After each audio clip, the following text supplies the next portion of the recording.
Hello! Magandang araw. Matagal akong walang vlog and pansin niyo yung boses ko. Ayun, minsan na nga lang ako mag-vlog, ganito pa yung boses ko. So nakikita niyo dito guys sa vlog, ang ating anak, bumili sila ng sasakyan. So naibenta na namin yung tatlo pa na baboy namin and yun yung gagamitin natin na pampagawa ng kwarto. So nagpunta kasi sila sa Naga, ayun bumili nga siya ng sasakyan na mga lalaruan niya. Dahil ang nilalaro niya ay yung pushcart. Tapos yan bumili si Papa ng mga saksakan. Gagamitin sa wiring natin sa bahay. Bali ang nagastos nila dyan 3,000 na agad. Yung mga switch lang yan ng ilaw tapos saksakan at saka yung wire. Ang mahal ng wire guys 1,000 mahigit yata yung binayaran dyan ni Papa Alden. Yung isang box kasi 3,000 yata. And magbabayad pa dun sa magkakabit. So ang binayaran din ni Papa Alden sa mga nagkabit nito. Ayan, may mga lagayan din ng ilaw dyan. Ano bang tawag dyan? Receptacle ba yan? Tapos ito, yung kulay orange na yan. Hindi ko alam mga tawag dyan guys. Tapos ayun nga, habang naggagawa yung wiring sa loob ng bahay, naglalaban naman itong si Ella. Sira na yung washing machine namin guys. Inabot ng 8 years. Simula 2015 guys, nung una kong abroad. Tapos ngayon sira na kaya nagkakamay na sila. So, ayun, ini-enjoy naman ni Ella Pot yung ating regalo sa kanya. Yan na yung papasko ko sa kanya. Tuwang-tuwa siya. Tapos, ayun nga pala yung mga semento natin na nabili. Kasi pinapagawa na namin yung kwarto ngayon, guys. Bale, ang budget lang natin dun sa kwarto ay baka mga 10,000 or 20. Mga ganyan lang. Kasi yung nabentahan ng baboy, dun din kukunin yung pangbayad, yung pangkain nila, allowance, ganyan lahat. Tapos, ayan nga, yung binili pa natin si Ella nito, nakabawas sa budget. Pero ayos lang, masaya naman siya. Tapos, nagbili si Papa muna ng ganyan yung, ano bang tawag doon? Sa, anong yun? Yung nilalagyan ng wire sa loob. Ano bang tawag dyan? Nakalimutan ko na. Basta yung orange na wire. 1,000 din yun guys. Grabe. Ang mahal na magpagawa ng bahay. Tapos yun yung buhangin natin. Nasa 600 pesos yan. Yung river sand. Tapos ito naman yung ating semento. Nasa 280 na yata ang isang box. Tapos, yung ating hollow blocks para dun sa ating CR, dun sa master bedroom namin. Nag-order din si Papa Alden ng kung ilang piraso yata yan na hollow blocks. Tapos, ang presyo na ngayon ng hollow blocks ay nasa 13 or 14 pesos yata ang isang piraso. Grabe, sobrang tataas na ng mga presyo talaga. Ang laki-laki na ng mga magagastos mo pag magpapagawa ka ng bahay. Grabe. Buti na lang at si Papa Alden, siya na yung tutulong dun sa gagawa nga ng kwarto natin. Bali, kumuha lang kami ng isang karpentero. And then yung sahod niya ay 600 lang guys. Pakain namin, pamerienda. Bale, magpa-plaster nga nung kwarto dahil puro hollow blocks pa yung nakikita nyo doon. Iisa na lang yun na hindi pa natatapos. So, ayun. Buti na lang. Naibenta na natin yung baboy and titigil muna kami sa pagbababoy dahil sobrang baba talaga ng bili ngayon ng live weight sa amin. Hindi ko alam kung bakit. Pero sa ibang lugar naman mataas na yung baboy ngayong December. Tapos yung feed, sobrang mahal. Grabe, hindi bumababa kahit ang baba na ng karne.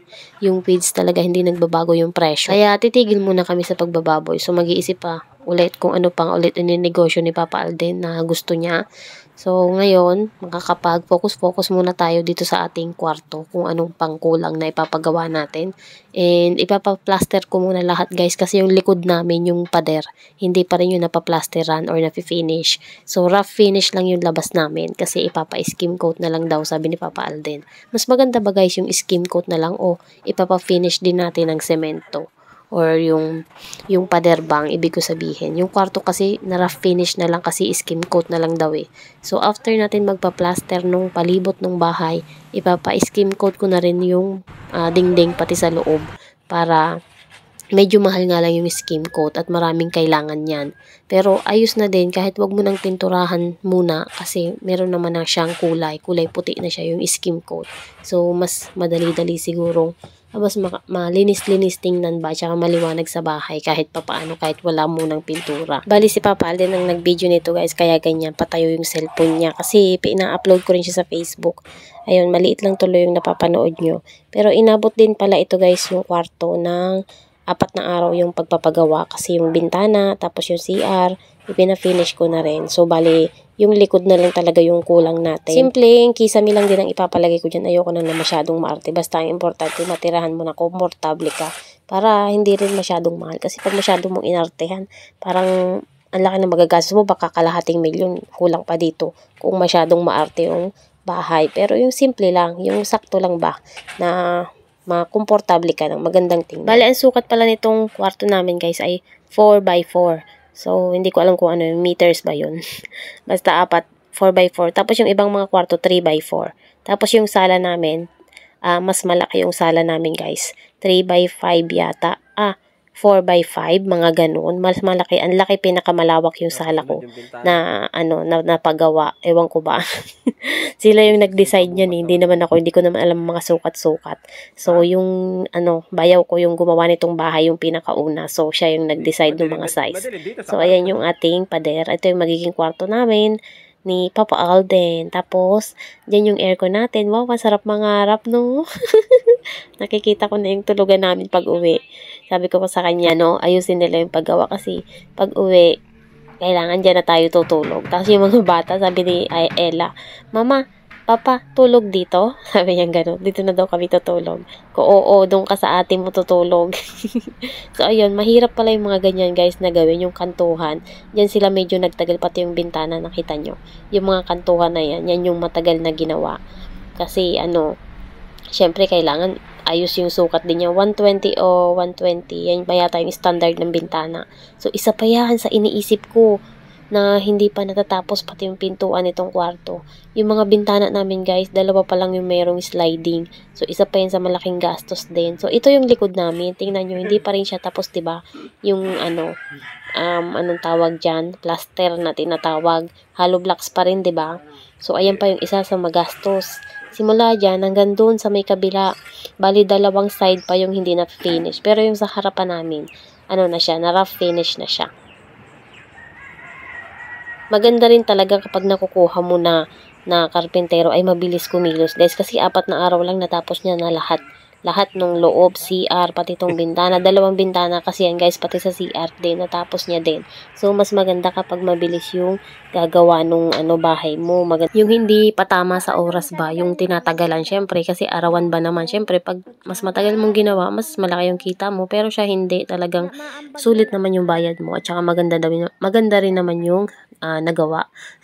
Kaso nga lang, yun nga, alam nyo naman sa probinsya, pagkatapos ng trabaho, inuman. So, ayun. Inom sila kada hapon. Hay nako. Usong-uso yan sa atin sa probinsya. Ewan ko ba kung bakit may ganun pa. Tapos kinabukasan, ayun, may trabaho. Hirap na hirap bumangon. Lalo na yan si Papa Alden. Pag nakakainom, alam nyo naman, pag kinabukasan, sakit-sakit ng tiyan. Kasi nga acidic siya, tapos inom pa ng inom. Tapos yun. Pero bumabangon din naman. Gumagawa pa rin naman siya. Kailangan niyang gumawa. Kailangan niyang gumawa dahil walang iba. Habang itong isa, dahil walang kalaro, pumasok ang mga kapatid. Ayan, naglilibang ng sarili niya. Naglaro nung bula. Ayan. Ayaw naman sa ibang tao dun sa kapitbahay. Binibigay niya kila Ate Helen, dun sa mga kapatid ko. Ayaw naman, gusto nakadikit dun sa tatay niya kahit may ginagawa. Kaya binibigyan niya na lang ng laruan para malibang-libang. Kaso mabilis magsawa, lalo mag-isa lang siyang naglalaro. Nako, mamaya itatapon niya na yan, tapos magpapakarga na dun sa tatay. Makitatay talaga siya. Sa bagay, wala naman kasi ako doon. Pero kung nandun ako, makinanay yan. Tapos, ayun guys, pumunta nga pala kami dito. Share ko lang din bago mag-end ang vlog. Pumunta kami sa night market dito sa Hong Kong. Sama-sama kami ng mga employer ko. Tapos, ito, ayoko talaga ng amoy niya. Grabe, yung ano ba to? Intestine ng baboy. Ay, grabe talaga. Hindi ko talaga kinaya. Pero sila, nakapila, kumain sila. Pero ako, hindi ako kumain. Sobrang dami palang tao dito. Tapos, ito nga, meron ding show sila. Yung yoyo. Ang galing niya, tinapon niya sa taas, tapos nasalo niya pa rin. So, ayun lang. Share ko lang din guys yung ating batang makulit. Ayan yung mga damit niya na pinadala ko. Galing yan dito sa amo ko guys. Umuwi kasi yung pinsan ko sa Pilipinas nung Merkules yata. Tapos yun, pinadala ko tong mga chocolate, and yung mga damit. Tapos na-receive na nila. Tuwang-tuwa naman si Ella. Ayan, tingnan nyo na lang yung reaction niya dyan. Sobrang daming mga chocolate niyan. Galing yan doon sa alaga ko nung Halloween pa. Kasi ayaw naman ng alaga ko, itatapon na lang din. So sabi ko, ipunin ko na lang. Tapos pinagbibigyan niya pa ako ng kung ano-anong pagkain niya na hindi niya na kinakain. Tapos yun, pinadala ko lahat. Ayan nga, naipon ko. Tapos yung mga damit na bigay ni amo na damit ng bata, pinadala ko rin. So ayan, madami na siya ngayong damit. Tsaka mga chocolate, mga pagkain. Nagpadala rin ako ng iba na chocolate. Nakita nyo noon nung nagpa-box kami. Bumili rin ako noon ng ibang chocolate. And na-receive na din nila. Saktong dumating yung box. Tapos dumating din yung pinsan ko.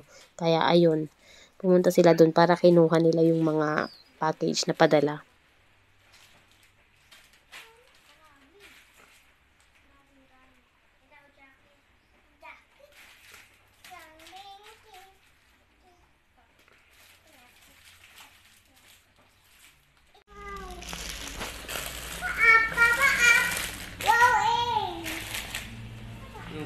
Hati-hatiin.